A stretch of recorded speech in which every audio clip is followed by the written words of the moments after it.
হযরত ইমাম আবু হানিফা রহমতুল্লাহি আলাইহি অনেকে কোনোভাবে যদি আলেমদের সঙ্গে নিজেকে মিলাইতে পারে মিলাই ফেলে। আলেমরাও ব্যবসা করছেন, আমরাও ব্যবসা করি, বাস হয়ে গেল। আলেমরাও ব্যবসায়ী, আমিও ব্যবসায়ী।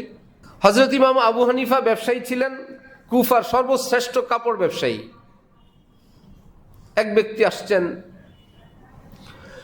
এসে বললেন যে এক বয়স্কা মহিলা, যে বাবা আমি একটু কাপড় নিব, আগে বলেন আপনি কেনা দামি দিবেন কিনা। উনি রাজি হয়েছেন, কতটুক লাগবে এতটুক নেন নেন, দিলেন। কত টাকা? টাকা লাগবে না। কেন লাগবে না? বললেন এই থান কিনতে আমার যত টাকা পড়ছিল, আমি কাপড় বিক্রি করে আমার ওই পুঁজি উঠে গেছে, এই যা বডিতে কাপড় আছে এটা আমার লাভের। আপনার সঙ্গে তো আমার ওয়াদা, কেনা দামি দিব, এই অংশ কিনতে কোনো টাকাই লাগে নাই।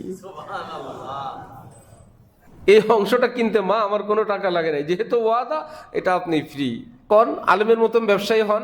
একজন দিনের বেলা বড় কাপড়ের বিশাল বড় লট দাম করে গেছে, হযরত বলছেন না হবে না, বাড়িতে চলে গেছেন।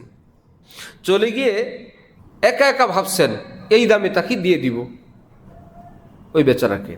পরের দিন আসছে নতুন কাস্টমার, একই মাল বেশ অনেক দামে বিক্রি করার জন্য, গতকালকের দামের চেয়ে বেশ বেশি দামে। হযরত বললেন কাপড় বিক্রি হয়ে গেছে। কিভাবে বিক্রি হইলো?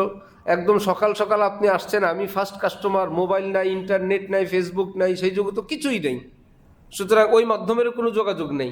মাত্র আসলেন, আমি তো প্রথম। কখন বিক্রি হলো? বললো গতকাল রাতে এতটায়। সেটা কিভাবে? বললেন বেচা কিনা হয় ইজাব কবুলে। বিয়ে হয় কিসে? ইজাব কবুলে বিয়ে হয় না? ইজাব কবুলে যেরকম বিয়ে হয়, ইজাব কবুলে ব্যবসা হয়। অর্থাৎ একজনের প্রস্তাব আরেকজনের সম্মতি। ইজাব অর্থ প্রস্তাব, কবুল অর্থ কি? সম্মতি।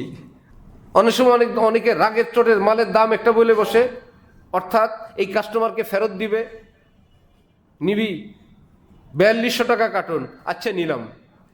এবার কি করবেন? বেচা কিনা হয়েছে কি হয় নাই? আপনি ভাবছেন সে তো 4000-এর উপর নিবেই না, এমন একটা বলি যে যাতে সে ভাইগে যায়। 4200 নিবি, সে বলল আচ্ছা নিলাম। বেচা কিনা হয়েছে না হয় নাই? হয়ে গেছে। এক ওস্তাদ দর্শের মধ্যে ছাত্ররা মাসালা বুঝে না, পরে বুঝাইতে গিয়ে বললো বেকুবরা বুঝুস না, আমার মেয়ে খাদিজা আছে না, মনে করে আব্দুর রহমানের কাছে খাদিজার মেয়েরা বিয়ে দিলাম। ওই ছাত্র দুষ্টামি করে বলে কবুল করলাম। ঘটনা শেষ, কাজ হয়ে গেছে। উনি বলছেন মেয়ে বিয়ে দিলাম, প্রস্তাব, আব্দুর রহমান কি বলল? কবুল করলাম। বিয়ের আসল হইল ইজাব কবুল, বিয়েতে হয়ে গেছে। এবার ইমাম আবু হানিফা বুঝাইলেন ওই লোক তো প্রস্তাব দিয়ে গেছে, আমি তো সম্মত হই নাই, এই জন্য বেচা কেনা হয় নাই। রাতের বেলা বাড়িতে গেলে তো আমি সম্মত হইছি, সে না দেখুক, আল্লাহ তো দেখছেন, আল্লাহ তো দেখছেন। বেচা কিনা তখনই হয়ে গেছে ভাই, বিকৃত মাল দেয়া যাবে না। হযরত ইমাম মালিক রহমতুল্লাহি আলাইহি তিনি ব্যবসায়ীদেরকে সব একত্রিত করতেন, মাসআলা জিজ্ঞাসা করতেন ব্যবসা সংক্রান্ত। বলেন তো এই ব্যবসা এইভাবে কি? যৌথ ব্যবসা হলে দোকান ভাড়া কি? আপনি একা নাস্তা খেলে সেটা যাবে কোত্থেকে? দুইজনের ব্যবসা, নাস্তা খাইলেন একা, আছে না ঝামেলা? আপনি গেলেন নাস্তাও খাইলেন, পাশে বাচ্চাদের জন্য একটা জামাও কিনলেন, যেহেতু সফরটা ব্যবসায়ী, আইসা পুরো টাকা ব্যবসার নামে উঠাই দিলেন। এই সফরের খরচ 2.5 লাখ, যৌথ খরচ।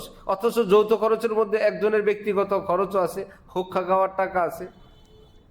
সফরের খরচের মধ্যে আপনার 3 বেলা হোক 4 বেলা হোক খাদ্য খাবারের টাকা তো যোগ হবে, কিন্তু কেউ যদি হোক্কায় অভ্যস্ত হয়, সিগারেট খায়, ওই সিগারেটের টাকা ব্যবসার থেকে যৌথ যাবে না, তার একা যাবে।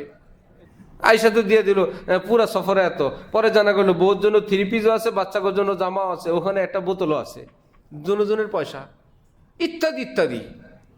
কিভাবে কথা বলতে হবে, কিভাবে লাভ, যদি লোকসান হয় এই লোকসান কে নিবে, পুঁজিকার, এ সংক্রান্ত হা করে তাকায় থাকে। যেমন মুসলমানরা সফরের মাসআলা, ভাই ব্যবসা তো সবাই করি না, সফর প্রায় সবাই করে, সব মানুষ প্রায় সফর করে। সফরের মাসআলা অধিকাংশ মুসলমান জানে না। এটা তো চর্চা হয় কম, আলোচনা কম হয়, বা এই মুখোমুখি হয়। জানাজার নামাজ আর ঈদের নামাজ এটা তো আমরা পড়ি, জীবনে পড়ি কি না? তো জানাজার নামাজে দাঁড়ায় সামনের দিক তাকায় থাকেন কেন?